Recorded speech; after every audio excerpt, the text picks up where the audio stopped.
Feeling overwhelmed by holiday expectations? Today we're sharing practical ways to navigate Thanksgiving week with peace and intention so you can actually enjoy the people you love without the drama. Let's dive in.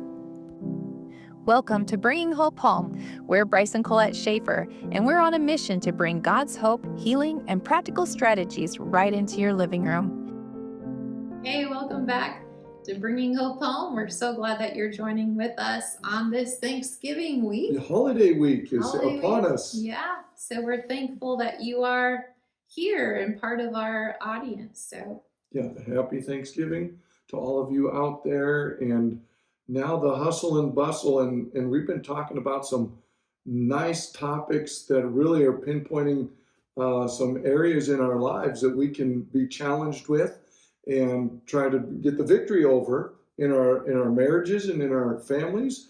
And what better place to get victory than in holiday weeks? I mean, because everything comes together all at one moment, all in one place. And there's more than one event, usually during the week, between school events, churches events. If you live around extra family, there's 3 or 4 family events. So you have so much on your plate these weeks that we want to help you and us be victorious in all this, for sure. Right. So, holidays can be the most wonderful time, as the song goes, most wonderful time of the year, but a lot of people dread it. It's the holiday blues. It can be the most stressful time of the year. Yeah, stressful, and people don't look forward to it because of what's coming, the political conversations or the family dynamics, or do we have to's, and the kids are upset that they're getting displaced or whatever. There's so much that goes into it. And I'll tell you what, as us looking back with our families over the years, it's worth the struggle and the tension that comes with these weeks. You don't, when you look back, hopefully you don't remember the stressful parts. Right. You remember the blessing of getting together and the fun things. So, but this is a big issue for a lot of people, just the holiday stress and how to, get through the holidays. And maybe you are a little estranged from the family or your views are different. And so you have a lot of anxieties, approaching it. Yeah. And I would say, number one, pray. Amen. Pray before you're going into this holiday season and really be intentional. What is it that the feelings that you want to come out of it, of being together? What's the most important things, or a couple of the top 3 that you want to accomplish, and let everything else be water off a duck's back. Right. And so, family really is important. And so we want to treasure our family. And that means sometimes being in positions or that is uncomfortable for a little bit, than what we're used to. So, and again, what are you valuing and honoring those positions and those places in your life? They've gotten you to this point so far, whether you did, you're a self-made person or not, they still have a role that they've played in your life at some point. And it's good to reconnect with that family, because family is a lot of times just your bedrock of who you are. And here's the dynamic then as a married couple, is who do you spend time with and how do you spend time with them? When we were first married, both of our families lived in the same town, and we lived a couple hours away. So when we came, and it was one of the hardest things, but I like to be equal in everything. And it was, if we spent 2 days or 3 days in Custer with our families, we would spend one night with one and one night with the other night, because I wanted it equal. You remember those days? And, and after a while, we got probably out by kid 2. It was, what? I think we're going to slow this pace down a little bit and say, okay, this time we're staying with the Wilsons. The next time we'll stay with the Schaffers or whatever, because we just need a little more consistency. And for the kids and all the consistencies and but the grandparents are pulling on you. I mean, it's so hard, and you want to please everybody. But how do you deal with whose house and whose and where's? And now if they're different states, now you got a little bit different dynamic. It's interesting too, just thinking about, we've gone through so many stages of life now that we've been married 30 years.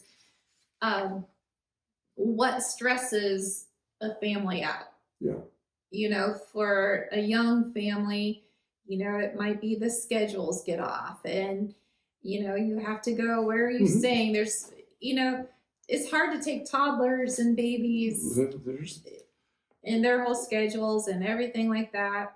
So that's really stressful. And then you get to our age and your kids are coming home and you're excited and everything, but it also can be stressful trying to prepare. Okay, what do they eat? And what do they eat? They've changed this. And they've changed their, it's. And if you have teenagers, they say, I don't want to be gone so long from my friends. Yeah. So there's all these different things that go on. And again, it's all about you. What are you going to value? What are your top three for the holiday season? For this week in particular, it's Thanksgiving.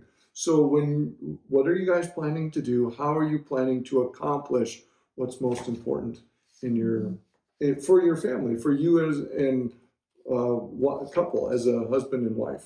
And I think the bottom line, just like I said, is being intentional about family. I mean, really, the holidays, it's all about getting together because you love each other, right?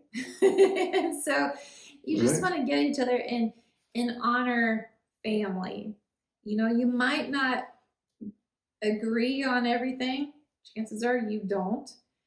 But just to honor, and I love this statement about honoring your parents, because the Bible tells us, we are to honor our parents. And so to honor our parents and prioritize the spouse. Amen. That's a really good one. And so I think that's so important because, especially if you're young marrieds, going this place or that place, to honor your parents and what their, wishes are and everything. You can honor them, but you can still prioritize your spouse during those times and what they need, right? It's not either or, if done wisely. Well, I think that's so important. And it is tough on our end of things, seeing our three kids, become a little bit different and respond to their spouse, where we think they should be responding to how we've always done it for 20 years with them. But it's not the same. And so if you're on our side of things too, don't put those expectations on your kids. Just lay those all aside. Ask them what they would like to do. What, again, are their top priorities coming together? And let's just do one or two. Keep it simple on our end of things. And, if there's this fight between who's going to whose house and, just make it simple and keep it where, again, there's honor and respect, but you can have your time too. And it's okay on our end to just let them be them and enjoy seeing them succeed as their family. I think when you have that selfish mentality, no, you have to be at our house to celebrate, that just puts stress on everybody. And that's, and then nobody wants to be there because you have to be here. It was a have to. Yeah, we always have to go to grandma's house. And so, we told our kids, really, I would like to do 4th of July or something random to get together where there's not the stress, not the expectation, not, the have to, or that they have to pick us versus another, parents. It just is so much, right? And so if we can eliminate some of that stress. Right, and eliminate the stress, eliminate that you have been drained by the end of the season. Don't allow yourself to get there. Again, what's the most important? We keep coming back to that during this time. Because if it doesn't go off the way you imagined it, that's okay. And, you have a position in a role of the family, and I get that. We all have this spot. But the best families will recognize each other's giftings and help each other accomplish what they see as their vision too for that season. For those get-togethers. It's so much fun when you can just ebb and flow together and enjoy others' enjoyment, even if it doesn't necessarily include you or be, you know what I'm saying? I mean, you hit it right on the head. We want to be selfish, and it's about what I've established and what we've done sometimes as older couples, and that shouldn't be the case, I don't think, for sure. Yeah. It's okay to have your family dynamics change and learn to be okay with that. Like we're saying, we're going to maybe choose and have chosen a different holiday to get together more as a family. And that's okay. It's still the same thing because it's about connection. Yeah. And it's about getting together. And holiday times, again, you got this to-do list to be done, to turn into to done, and that's not good. I think too, sometimes holidays can be stressful because there hasn't been a lot of communication or connection throughout the year too. And so, if that's the case where you're going to somebody's house or whatever that you haven't really connected to, then maybe there's good reason for that.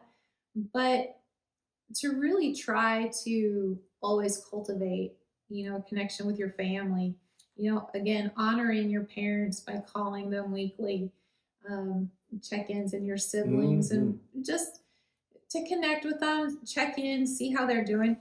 That way, when you do get together, you have a commonality, you have a relationship that's still going, not just these holiday when it's stressful check in that, I have to be here to be around this person who I don't even talk to anymore. But if we cultivate that relationship throughout the year, that's really good. Then it's not going to be. And I think too, just start new traditions. Yeah. It's okay to change traditions a little bit. You don't have to just do it this way because it's the way we've always done it. And if you're the one that I have to have this, if that's in your top, 1 or 2 or 3, but then be willing to budge on something else and be okay with some new thoughts and new traditions. And we've really enjoyed getting some in-laws in with new traditions and thoughts. And we have taken it on as a challenge and a fun blending of these families rather than they're infringing on our turf, kind of thought process. And the other thing that we got to really think about in the holiday seasons, and it's tough, is financial stress, because that throws a big wrench into a lot of things. The expectations of what to spend and where we're going to go and all of that. Again, talking about it ahead of time, 6 months ahead, is really key. Now, this year you might not be able to do that, but you talk these things out with family that this is how we'd like to see things go, in the future. Financially, this is, how we're going to do things now. And then too, financially, put money aside. If you know it's going to be coming, be disciplined, be ready to save a little bit instead of that latte 4 or 5 times a week. Maybe have one.